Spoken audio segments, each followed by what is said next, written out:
Hi friends, the Garden in the YouTube channel. പുതിയൊരു വീഡിയോയിലേക്ക് എല്ലാവർക്കും സ്വാഗതം. അപ്പോൾ നമ്മൾ ഇന്ന് ചെയ്യാൻ പോകുന്ന വീഡിയോ ഒരു കോയർ സ്റ്റിക്കിനെ കുറിച്ചിട്ടുള്ള വീഡിയോ ആണ്. അപ്പോൾ നമ്മൾ എല്ലാവരും മണി പ്ലാന്റ്സ് ആയാലും അങ്ങനത്തെ എന്തെങ്കിലും ഹാങ്ങിങ് പ്ലാന്റ്സോ അല്ലെങ്കിൽ ക്ലൈംബിംഗ് പ്ലാന്റ്സ് ഒക്കെ കോയർ സ്റ്റിക്കിൽ കൂടി ഇങ്ങനെ പടർത്തി ക്ലൈംബ് ചെയ്ത് വിടാറുണ്ട്. നമ്മുടെ വീട്ടിലൊക്കെ ചെടിച്ചട്ടിയിൽ ഇങ്ങനെ വെച്ചിട്ട് ഇങ്ങനെ ക്ലൈംബ് ചെയ്ത് വിടാറൊക്കെ ഉണ്ട്. ഇപ്പോൾ ഞാൻ ബാക്ക് സൈഡിലൂടെ വെച്ചിരിക്കുന്ന പോലെ നമ്മളെല്ലാവരും കോയർ സ്റ്റിക്കൊക്കെ ഉണ്ടാക്കാറുള്ളതാണ്. പക്ഷേ കോയർ സ്റ്റിക്ക് നമ്മൾ സാധാരണ രീതിക്ക് ഒരു PVC പൈപ്പിൽ സാധാരണ നമ്മുടെ കയർ ഇങ്ങനെ ചുറ്റിയാണ് നമ്മൾ കോയർ സ്റ്റിക്കൊക്കെ ഉണ്ടാക്കാറ്. പക്ഷെ നമുക്ക് ഫെർട്ടിലൈസ്ഡ് ആയിട്ട് കുറച്ച് നല്ല വളക്കൂറോട് കൂടിയിട്ടുള്ള കോയർ സ്റ്റിക്കൊക്കെ എങ്ങനെ ഉണ്ടാക്കാം എന്നുള്ളതാണ് നമ്മുടെ ഇന്നത്തെ വീഡിയോയിൽ നമ്മൾ ഡിസ്കസ് ചെയ്യാൻ പോകുന്നത്. അപ്പോൾ നമുക്കതെങ്ങനെ ചെയ്തെടുക്കുക എന്നുള്ളതും എല്ലാം നമുക്ക് ഇന്നത്തെ വീഡിയോയിലൂടെ നോക്കാം. അപ്പോൾ വീഡിയോയിലോട്ട് പോകുന്നതിന് മുമ്പായിട്ട് ചാനൽ സബ്സ്ക്രൈബ് ചെയ്യാത്ത ആരെങ്കിലും കാണണമെങ്കിൽ ഒന്ന് സബ്സ്ക്രൈബ് ചെയ്ത് വെക്കാം. വീഡിയോ ഇഷ്ടപ്പെട്ട് എല്ലാവരും ലൈക്ക് ചെയ്യുക. പിന്നെ നമുക്ക് നേരെ തന്നെ എന്തായാലും വീഡിയോയിലോട്ട് കിടക്കാം.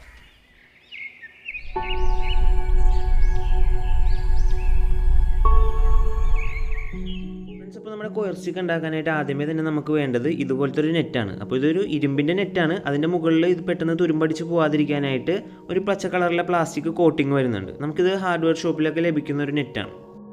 ഇനി അടുത്തതായിട്ടുള്ള പണി നമുക്കിത് ആവശ്യമായിട്ടുള്ള സൈസിൽ കട്ട് ചെയ്തെടുക്കണം. അപ്പോൾ ഞാനിവിടെ ഒരു 15 ബോക്സ് ഇതുപോലെ എണ്ണി എടുത്തിട്ട് അവിടെ നിന്നാണ് കട്ട് ചെയ്തെടുക്കുന്നത്. നമുക്കിതിൻ്റെ ഹൈറ്റ്, നമ്മുടെ ഈ ഒരു കോയർ സ്റ്റിക്കിൻ്റെ ഹൈറ്റിനനുസരിച്ച് ഇതിൻ്റെ നീളവും നമുക്ക് കാൽക്കുലേറ്റ് ചെയ്ത് അതുപോലെ കട്ട് ചെയ്തെടുക്കാം. ഇനിയിപ്പോൾ ഒരുപാട്, ഇപ്പോൾ ഞാനിവിടെ എടുത്തിരിക്കുന്ന ഒരു 2 ഫീറ്റ് നീളമാണ് ഇതിന് വരുന്നത്. അപ്പോൾ നിങ്ങൾക്ക് ഒത്തിരി ഹൈറ്റ് വേണമെന്നുണ്ടെങ്കിൽ അതുപോലെ നീളത്തിൽ കട്ട് ചെയ്തെടുക്കാം. ഇനി നമുക്കിതൊന്ന് ഇതുപോലെ ഇങ്ങനെ ഒന്ന് കർവ് ചെയ്തെടുക്കണം. ഇത് ജസ്റ്റ് ഒന്ന് ഇങ്ങനെ ബെൻഡ് ചെയ്ത് ഒരു കർവ് ഷേപ്പിലാക്കി എടുക്കാം. അപ്പോൾ നമ്മൾ കട്ട് ചെയ്തെടുത്ത ആ ഒരു നെറ്റിൻ്റെ പീസ് ഇതുപോലെ കർവ് ചെയ്ത് ഞാൻ എടുത്തിട്ടുണ്ട്. ഇതിൻ്റെ 2 എഡ്ജസും കൂടെ കൂട്ടി യോജിപ്പിച്ചിട്ടുണ്ടെങ്കിൽ നമുക്കിതൊരു സിലിണ്ടർ ഷേപ്പിൽ ഒരു സ്റ്റിക്ക് മോഡലാക്കി എടുക്കാൻ പറ്റും. പക്ഷേ അതിന് മുന്നേ നമുക്ക് ഇതിൻ്റെ ഉള്ളിൽ ഫില്ലിങ്സ് ഒക്കെ ഫില്ല് ചെയ്ത് കൊടുക്കണം. അപ്പോൾ അതിനായിട്ട് ഞാനിവിടെ കുറച്ച് ചകിരി എടുക്കുന്നുണ്ട്. ചകിരി എന്ന് പറഞ്ഞിട്ടുണ്ടെങ്കിൽ നമ്മുടെ തേങ്ങയുടെ ഉള്ളിലുണ്ടാവുന്ന ചകിരി എല്ലാവർക്കും അറിയാമായിരിക്കുമല്ലോ. അപ്പോൾ അത് ഞാനിവിടെ ക്ലീൻ ചെയ്തെടുത്തിട്ടുണ്ട്. ഇനി നമുക്ക് ഇതിൻ്റെ ഉള്ളിലോട്ട് ഫില്ല് ചെയ്ത് കൊടുക്കാം.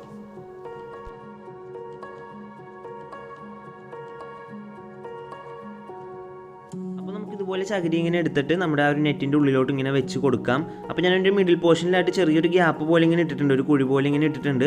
അവിടെ നമുക്ക് വേറെ കുറച്ച് ഫില്ലിങ്സും കൂടെ നമുക്ക് ആഡ് ചെയ്യാനുണ്ട്. അപ്പോൾ അതിന് വേണ്ടിയിട്ടാണ് ആ ഒരു സ്പേസ് ഞാൻ അവിടെ ഇങ്ങനെ ഗ്യാപ്പ് പോലെ ഇങ്ങനെ വിട്ടിരിക്കുന്നത്. അപ്പോൾ നമുക്കത് ഫുൾ ഇങ്ങനെ ഫില്ല് ചെയ്തെടുക്കാം. അപ്പോൾ നിങ്ങൾക്ക് നോക്കിയാൽ മനസ്സിലാവും, ഇതിൻ്റെ നടുഭാഗത്തായിട്ടൊരു ചെറിയൊരു കുഴി പോലെ ഇങ്ങനെ കാണാൻ പറ്റുന്നുണ്ടല്ലോ. അവിടെ നമുക്ക് ഞാനിപ്പോൾ ആദ്യമേ ഫെർട്ടിലൈസ്ഡ് കോയർ സ്റ്റിക്ക് എന്ന് പറഞ്ഞിട്ടുണ്ടായിരുന്നു. അപ്പോൾ ഇതിൻ്റെ അകത്തോട്ട് യൂസ് ചെയ്യുന്ന ഫെർട്ടിലൈസറാണ് നമുക്ക് അവിടെ ആഡ് ചെയ്യേണ്ടത്. അപ്പോൾ ഞാനിവിടെ കോക്കോപീറ്റും കമ്പോസ്റ്റും കൂടെയുള്ള മിക്സാണ്. ഇനിയിപ്പോൾ നിങ്ങൾക്ക് കമ്പോസ്റ്റ് ഇല്ലെങ്കിൽ കൗഡങ്ങോ അല്ലെങ്കിൽ അങ്ങനത്തെ എന്തെങ്കിലും നല്ല ഫെർട്ടിലൈസറൊക്കെ യൂസ് ചെയ്തിട്ട് നമുക്ക് ആ ഒരു മിഡിലെ പോർഷൻ അതുപോലെ ഈ കാണുന്നത് പോലെ നമുക്ക് ഫില്ല് ചെയ്തെടുക്കാം. ഉണ്ടാക്കുന്ന ഈ ഒരു കോയർ സ്റ്റിക്ക് ഏകദേശം ഒരു 2 അടി നീളമൊക്കെ ഇതിനുണ്ടാവുള്ളൂ. അതുകൊണ്ട് തന്നെ നമുക്ക് ഇതിൻ്റെ ഉള്ളിൽ സപ്പോർട്ടിനായിട്ട് എന്തെങ്കിലും കമ്പിയോ അല്ലെങ്കിൽ PVC പൈപ്പോ ഒന്നും വെച്ച് കൊടുക്കേണ്ട ആവശ്യം വരുന്നില്ല. ഇനിയിപ്പോൾ നിങ്ങൾ 1 മീറ്റർ നീളമുള്ള ഒരു കോയർ സ്റ്റിക്കാണ് ഉണ്ടാക്കാൻ ഉദ്ദേശിക്കുന്നതെങ്കിൽ നമ്മളുടെ പ്ലാന്റ്സ് ഒക്കെ അതിൻ്റെ അകത്ത് പടർന്ന് കയറി കഴിയുമ്പോൾ ചിലപ്പോൾ ഇത് ഒടിഞ്ഞു പോകാൻ ചാൻസ് ഉണ്ട്. അപ്പോൾ ഈ ഒരു നമ്മൾ ഫില്ലിങ്സ് ആഡ് ചെയ്യുന്ന കൂട്ടത്തിൽ തന്നെ ഒരു PVC പൈപ്പ് അതിൻ്റെ ഉള്ളിൽ നീളത്തിൽ വെച്ച് കൊടുക്കുകയാണെങ്കിൽ കുറച്ചും കൂടെ സ്ട്രോങ് ആയിട്ട് നിന്നോളും. അപ്പോൾ നമ്മളിവിടെ ഫില്ലിങ്സ് ഒക്കെ ഫില്ല് ചെയ്ത് എടുത്തിട്ടുണ്ട്. നമുക്കിനി ഇത് കുറച്ചും കൂടെ ചകിരി ഇതിൻ്റെ മുകളിൽ വെച്ചിട്ട് അതൊന്ന് ക്ലോസ് ചെയ്ത് കൊടുക്കാം.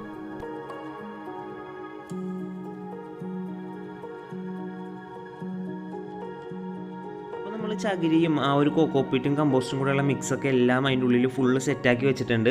നമുക്കിനി ഇതൊന്ന് സ്റ്റിക്ക് മോഡലിലാക്കി എടുക്കണം. അപ്പോൾ നമ്മുടെ നെറ്റ് ഇതുപോലെ ബെൻഡ് ചെയ്ത് ഇങ്ങനെ അടുപ്പിച്ച് വെച്ചിട്ട് 2 എഡ്ജസും കൂടി ഇങ്ങനെ കൂട്ടി വെച്ചിട്ട് നമുക്ക് എന്തെങ്കിലും കയറോ അല്ലെങ്കിൽ ഇതുപോലത്തെ വയർ ടൈ ഒക്കെ, ഇത് ഹാർഡ്വെയർ ഷോപ്പിലൊക്കെ നമുക്ക് ഈസി ആയിട്ട് അവൈലബിൾ ആയിട്ടുള്ളൊരു സാധനമാണ് വയർ ടൈ എന്ന് പറയുന്നത്. ഇതിങ്ങനെ ഇട്ടിട്ട് ഇതിൻ്റെ ഉള്ളിൽ കൂടെ ഈസി ആയിട്ട് നമുക്ക് ലോക്ക് ചെയ്തിടാം. ഇതുപോലെ കുറേ ടൈ ഉണ്ടെങ്കിൽ നമുക്ക് ഫുള്ളും ഇതുപോലെ തന്നെ ഇങ്ങനെ ലോക്ക് ചെയ്ത് പോയാൽ വളരെ ഈസി ആയിട്ട് ചെയ്യാവുന്നതേ ഉള്ളൂ. അല്ലെന്നുണ്ടെങ്കിൽ നമുക്ക് ഈ നെറ്റ് വെച്ച് തന്നെ ലോക്ക് ചെയ്യാം. അത് ഞാൻ കാണിച്ചു തരാം. അപ്പോൾ ഞാനിവിടെ ഒരു ഈസി ആയിട്ട് ചെയ്യാൻ വേണ്ടിയിട്ട് ഒരു 3 വയർ ടൈ, ഒരു മിഡിലും 2 സൈഡിലുമായിട്ട് വയർ ടൈ ഇട്ടിട്ടാണ് ഞാൻ നെറ്റ് ഇങ്ങനെ ലോക്ക് ചെയ്ത് എടുക്കുന്നത്. അപ്പോൾ ഞാനിവിടെ വയർ ടൈ ഇട്ട് ലോക്ക് ചെയ്യാണ്.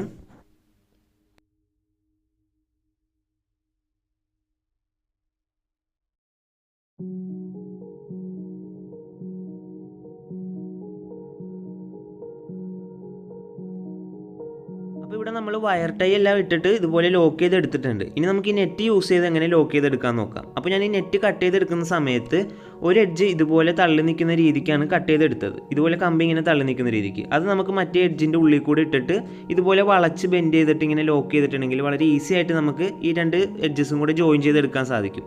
അപ്പോൾ നമ്മളിത് ഫുള്ള് ടോപ്പ് ടു ബോട്ടം ഇതുപോലെ ചെയ്യുകയാണെങ്കിൽ ഫുള്ള് കവേർഡ് ആയിട്ട് നല്ല സ്റ്റഡി ആയിട്ട് ഇതിങ്ങനെ ഇരുന്നോളും, സ്ട്രോങ് ആയിരിക്കും. ഞാനിപ്പോൾ കാണിച്ചെന്ന ഈ ഒരു മെത്തേഡിൽ ടോപ്പ് ടു ബോട്ടം നമുക്ക് ഫുള്ള് ഇതുപോലെ ഇങ്ങനെ ലോക്ക് ചെയ്ത് പോവാം. അപ്പോൾ ഞാനിവിടെ ഫുള്ള് ലോക്ക് ചെയ്ത് നമ്മുടെ സ്റ്റിക്ക് ഫുള്ള് സെറ്റാക്കി എടുത്തിട്ടുണ്ട്. അപ്പോൾ ഇതിൻ്റെ താഴ്ഭാഗത്തായിട്ട് ഞാൻ ഇതുപോലെ ഇങ്ങനെ ചെറുതായിട്ട് നെറ്റ് ഇങ്ങനെ മടക്കി ഒന്ന് വെച്ചിട്ടുണ്ട്. പിന്നെ നമ്മുടെ ഫുള്ള് ഇതുപോലെ ലോക്ക് ചെയ്ത് എടുത്തിട്ടുണ്ട്. പിന്നെ നമ്മുടെ വയർ ടൈയൊക്കെ ഇതുപോലെ തൂങ്ങിക്കിടക്കുന്നതൊക്കെ കട്ട് ചെയ്ത് കളയാട്ടോ. പിന്നെ ഇതിൻ്റെ ടോപ്പ് ഭാഗത്ത് ഞാൻ കുറച്ച് നെറ്റ് ഇതുപോലെ ഇങ്ങനെ മടക്കി ഉള്ളിലേക്ക് വെച്ചിട്ടുണ്ട്.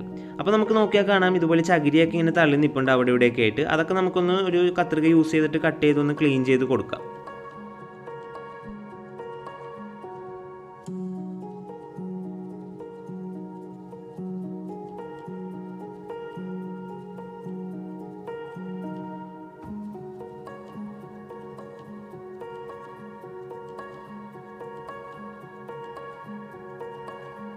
അപ്പോൾ ഇവിടെ നമ്മുടെ കോയർ സ്റ്റിക്കിൻ്റെ പരിപാടിയൊക്കെ ഏകദേശം കഴിഞ്ഞിട്ടുണ്ട്. നമ്മളുടെ ആ ഒരു വർക്ക് ഫിനിഷ് ആയിട്ടുണ്ട്. ഇനി ഒരു ചെറിയൊരു പണി കൂടെ ബാക്കിയുണ്ട്. അപ്പോൾ നമ്മൾ ഈ കോയർ സ്റ്റിക്ക് മണ്ണിൽ കുഴിച്ചിടാൻ നേരം നമ്മുടെ പോട്ടിൽ കുഴിച്ചിടുമ്പോൾ നമുക്ക് കുഴിച്ചിടാനായിട്ടൊരു പോഷൻ വേണം. അപ്പോൾ ഞാനിവിടെ ചെറിയൊരു PVC പൈപ്പ് ഇങ്ങനെ എടുത്തിട്ട് ഇതിൻ്റെ ഉള്ളിലേക്ക് ഇങ്ങനെ കയറ്റി കൊടുക്കുകയാണ്. അപ്പോൾ അത്യാവശ്യം നീളത്തിൽ ഇതിൻ്റെ ഉള്ളിലോട്ട് കയറ്റി കൊടുക്കാം. എന്നിട്ട് ഈ ഒരു PVC പൈപ്പ് വരുന്ന പോർഷനും പിന്നെ കുറച്ച് കോയർ സ്റ്റിക്കിൻ്റെ പോർഷനും കൂടി ആയിരിക്കും ഞാൻ ചട്ടിക്കുള്ളിലോട്ടായിട്ട് മണ്ണിൻ്റെ അടിയിലോട്ടായിട്ട് കുഴിച്ചിടുന്നത്. നമ്മുടെ പോട്ടിൽ പോട്ട് മിക്സൊക്കെ ആയിട്ട് ഫുള്ള് സെറ്റ് ചെയ്ത് വെച്ചിട്ടുണ്ട്. നമുക്കിനി ഈ ഒരു കോയർ സ്റ്റിക്കിൻ്റെ ഉള്ളിലോട്ട് കുഴിച്ചിട്ട് കൊടുക്കാം. അപ്പോൾ ഞാൻ ജസ്റ്റ് വെറുതെ ഒന്ന് ചെറുതായിട്ടൊരു കുഴി എടുക്കുന്നുണ്ട്. എന്നിട്ട് നമുക്ക് ഇതൊന്ന് ജസ്റ്റ് ഇങ്ങനെ ഇറക്കി വെച്ച് കൊടുത്താൽ മതി. ഒരു PVC പൈപ്പും പിന്നെ കുറച്ച് കോയർ സ്റ്റിക്കിൻ്റെ പോർഷനും കൂടെ കുഴിച്ചിട്ട് വെക്കാം. എന്നാലും ഇതൊന്ന് സ്റ്റഡി ആയിട്ട് നിൽക്കുള്ളൂ. എന്നിട്ട് നല്ലപോലെ തന്നെ ആ ഒരു ചുവട് ഭാഗം നല്ലപോലെ ഉറപ്പിച്ച് കൊടുക്കണം. അല്ലെങ്കിൽ നമ്മുടെ പ്ലാന്റ്സ് ഒക്കെ പടർന്ന് കയറുമ്പോൾ സൈഡിലോട്ട് ചരിഞ്ഞ് വീഴാനൊക്കെ ചാൻസ് ഉണ്ട്. അപ്പോൾ നല്ലപോലെ അതിൻ്റെ ചുവട് ഭാഗം ഉറപ്പിച്ച് കൊടുക്കാം. ഇനി നമുക്ക് ഇതിൻ്റെ അകത്തോട്ട് കുറച്ച് പ്ലാന്റ്സ് ആഡ് ചെയ്യാം. അപ്പോൾ ഞാനിവിടെ മോൺസ്റ്റർ അഡൻസോണിയാണ് ആഡ് ചെയ്യുന്നത്. അപ്പോൾ ഇത് ഞാൻ കുറച്ച് പ്രൊപ്പഗേറ്റ് ചെയ്യാൻ വെച്ചിരുന്ന പ്ലാന്റ്സ് ആയിരുന്നു. അപ്പോൾ അത് ക്ലൈംബായി തുടങ്ങുന്ന ടൈമിലാണ് ഞാൻ ഈ കോയർ സ്റ്റിക്ക് ഉണ്ടാക്കാമെന്ന് കരുതിയത്. അപ്പോൾ ക്ലൈംബായി വരുന്ന ഒരു പോർഷൻ ഞാൻ ഈ ഒരു കോയർ സ്റ്റിക്കിലോട്ട് കയറുന്ന രീതിക്കാണ് അതിൽ മുട്ടിച്ചാണ് ഇതിങ്ങനെ വെച്ച് കൊടുക്കുന്നത്.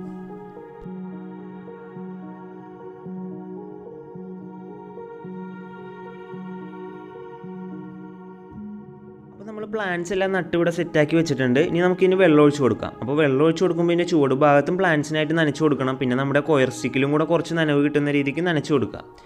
അപ്പോൾ നമ്മുടെ കോയർ സ്റ്റിക്കിൻ്റെ പണി ഇവിടെ കഴിഞ്ഞിട്ടുണ്ട്. അപ്പോൾ നമ്മൾ ഇതിൻ്റെ ഉള്ളിൽ ആഡ് ചെയ്ത ആ ഒരു കോക്കോപീറ്റും കമ്പോസ്റ്റും ഒക്കെ ഉള്ളതുകൊണ്ട് തന്നെ ഇതിലോട്ട് പടർന്ന് കയറുന്ന പ്ലാന്റ്സ് റൂട്ടിൻ്റെ ഗ്രോത്ത് കൂടും. അപ്പോൾ നല്ല പ്ലാന്റ്സ് നല്ല ഹെൽത്തിയർ ആയിട്ടും നല്ല ഭംഗിയായിട്ടും ഒക്കെ വളരും.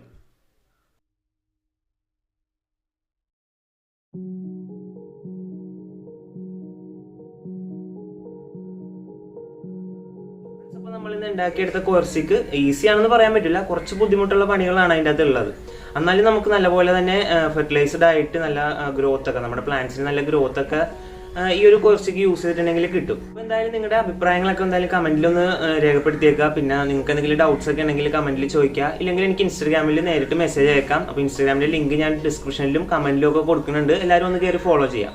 അപ്പോൾ നമ്മുടെ ഇന്നത്തെ വീഡിയോ ഇവിടെ തീരാണ്. അപ്പോൾ ഇനി അടുത്ത വീഡിയോയിലൂടെ കാണാം. അതുവരെ എല്ലാവർക്കും ഗുഡ് ബൈ.